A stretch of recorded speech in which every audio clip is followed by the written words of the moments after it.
Let's jump right into this one. Let's not waste any more time. In this video, I want to talk about doing the hard things that will make your life easier in the long term, ultimately.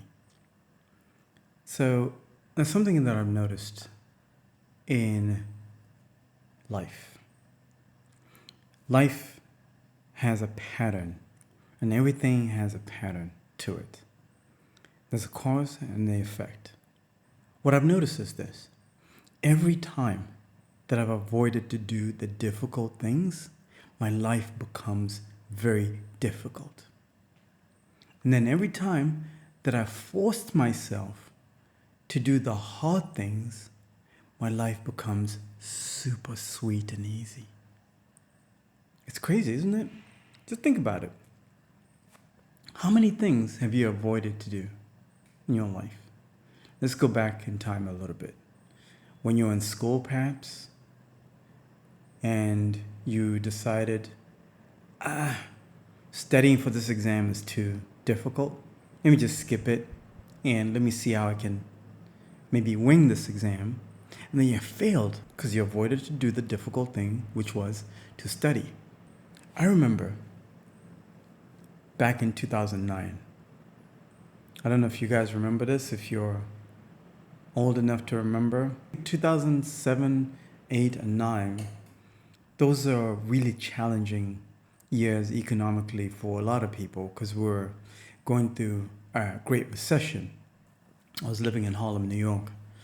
I lived there for 10 years, right? And I'd just moved to New York maybe 3 years prior to that. So I was new to the city. I was new to corporate America. I'd just gotten my first job in 2006. And then 2009 came and I got laid off. I was like, OMG, this is crazy and I didn't understand what the hell was going on. So, by me not understanding what the hell was going on, it meant that I was stuck with very limited skills and I had to rely on unemployment to get by. So I was on unemployment for 9 months. When I was on unemployment for 9 months, all I did was sleep all day, wake up, apply for jobs, go to job interviews, get rejected, come back home, and go to my local liquor store because downstairs from my apartment that I was living in Harlem, there was a liquor store. And I would just go down there, buy one of those little shots. It was Bacardi. Yeah, it was Bacardi. I couldn't even afford Hennessy, man. It was a little Bacardi bottle. And then I would just drink that after a rejection. I did that for 9 months. And then eventually, after maybe hundreds of job interviews, I finally got a job. And this was when the economy started to pick up.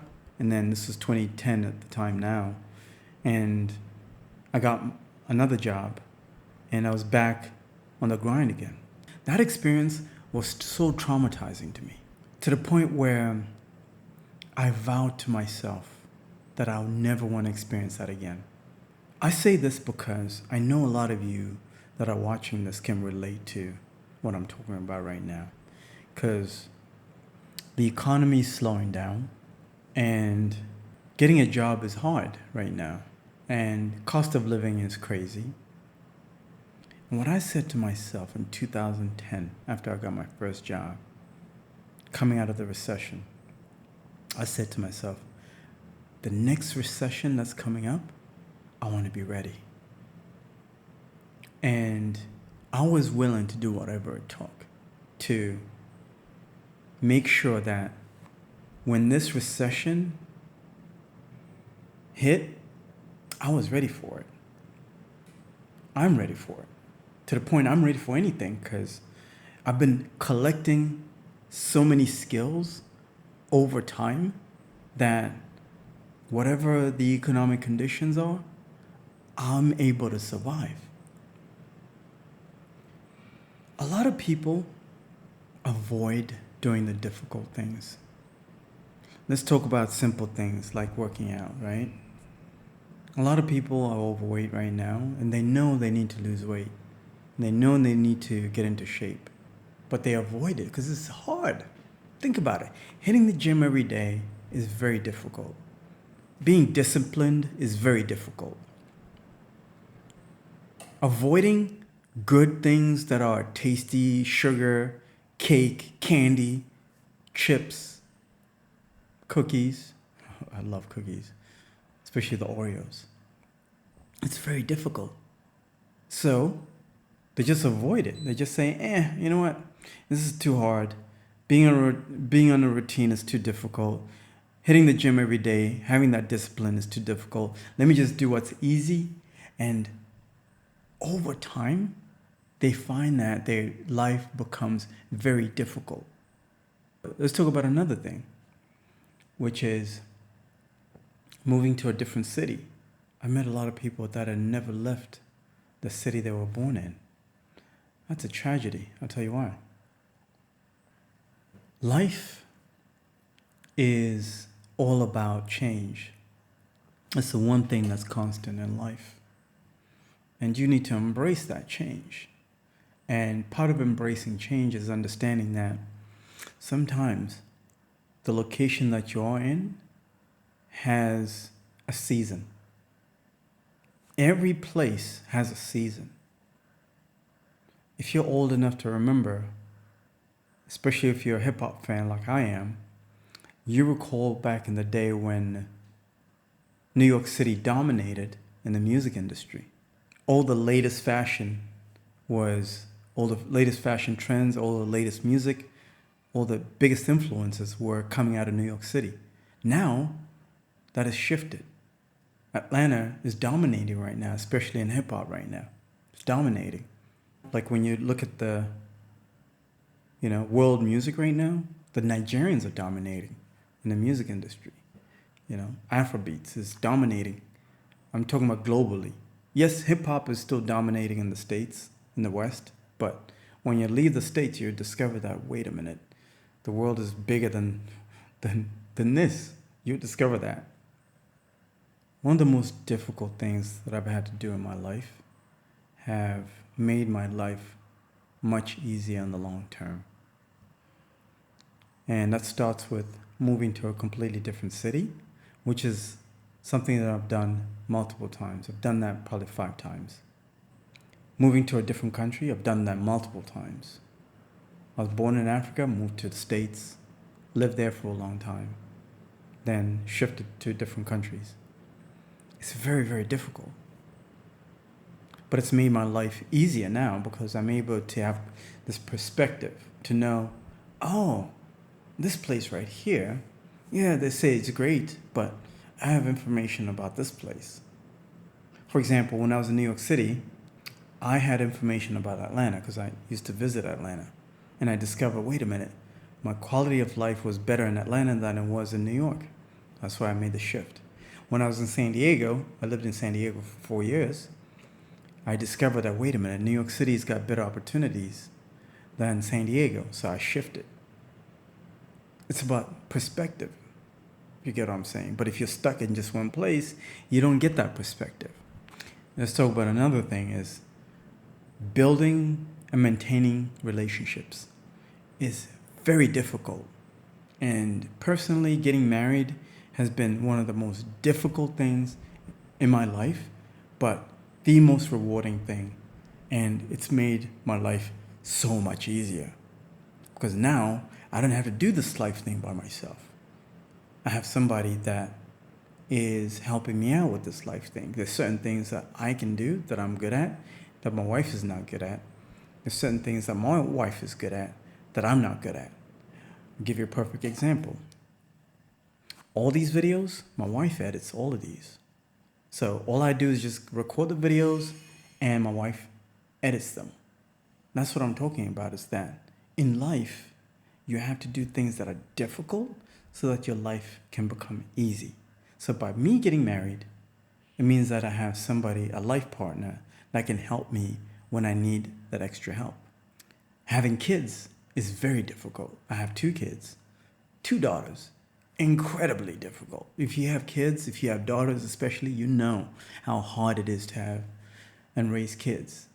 In fact, raising little girls is 10 times more difficult than raising little boys, because little girls are delicate. They are very expensive, and that's very difficult. But ultimately, it's made my life super easy. And I'm seeing how much easier my life is going to be in the long term, because I got little helpers now. I got little helpers that are running errands for me. If I need some coffee, I got a little helper that's going to make me some coffee. It's the little things. I know that a lot of you that are watching this cannot, or you are not ready to do the difficult things. And I see that a lot, right? I see that a lot when people have made it, quote unquote, and what they do is they just relax. Oh, man, you don't want to do that. Because as soon as you get too comfortable, that's when problems start to mount up. Problems that you're not equipped or ready to deal with. Because remember, life is about change, right? So the skills that you have right now might not work in 10 years. So you always constantly have to create these artificial challenges for yourself in your life in order for you to be able to adapt to anything that is difficult coming up in the future. Let me give you an example of what I personally do, and I recommend you consider this. You might not do it exactly the way I'm telling you to do it, but I think it's worth at least, experimenting with. One of the things that I like to do is to put myself in challenging situations that are super uncomfortable. For example, I like to go to, you see, if you're African, you understand what I'm talking about. Most Africans, we still have relatives that live in the village. In the village, there are no modern conveniences. Like, there's no running water. Oftentimes, there's no electricity. And when you visit, you might have to sleep on the floor. There'll be bugs, ants, you name it. It's not poverty per se. It's just a different lifestyle that you're used to, right? It's not modern lifestyle. You get what I'm saying? But they're not poor. They're just living a different lifestyle. But some of them are actually richer than a lot of people in the West because they have a lot of food. They grow their own food, and they don't have to pay rent or mortgages. They're not in debt. So you could look at it the way you want to look at it, but I don't think that's poverty. If you got a place to stay, if you got food, water, clean water, I think you're rich. I think you're richer than a lot of people that are homeless on Skid Row in LA.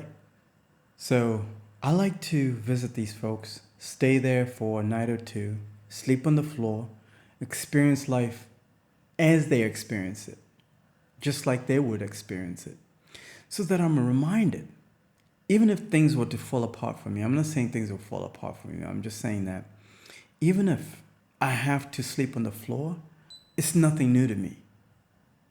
It's a situation that's not new to me because I've already experienced that and I know how to survive in a situation like that. What I notice is like most people, when they make it, they want to avoid stuff like that. They want to avoid the struggle. But the struggle is where it's at. I get excited. Sometimes my wife laughs at me, right? She says, "Why are you always excited when things are difficult?" And I say to her, I know I'm going to gain some skills out of this situation. When things are difficult, you're forced to adapt. You're forced to acquire new skills so you can level up, so you can get out of that. Moving to a different country like where I'm at right now in East Africa is very difficult. And you have to experience things that will shock you. Extreme levels of poverty, for example. that you have to be confronted with every single day. Every single day I get out of this house, I'm confronted with people that are worse off than me, people that are barely making it. You see, people that are making less than $100 a month, surviving off $100 a month. So when I see that, I'm like, if they can make it with $100 a month, I'm very blessed because I got more than $100 a month right now. You know what I'm saying? It makes you super grateful. And I think that's what's missing with a lot of people. And I encourage you to at least put yourself in a very uncomfortable situation in 2024 as a challenge. Challenge yourself to put yourself in a difficult situation and see how you can overcome that difficult situation. Resistance is good. Anything is possible for you. I don't know who you are. I don't know where you're watching this video from. Maybe you're watching this video from work. You have a dream and you're trying to escape something. And you have goals, aspirations. And I'm here to tell you that it's not impossible. It's not. Anything is possible. All right, I hope you got some value from this video. And if you have any questions about how to start a home care agency or need some advice on how to get started, schedule some time. Links in the description of this video. And I'll see you in the next video. All right, peace out.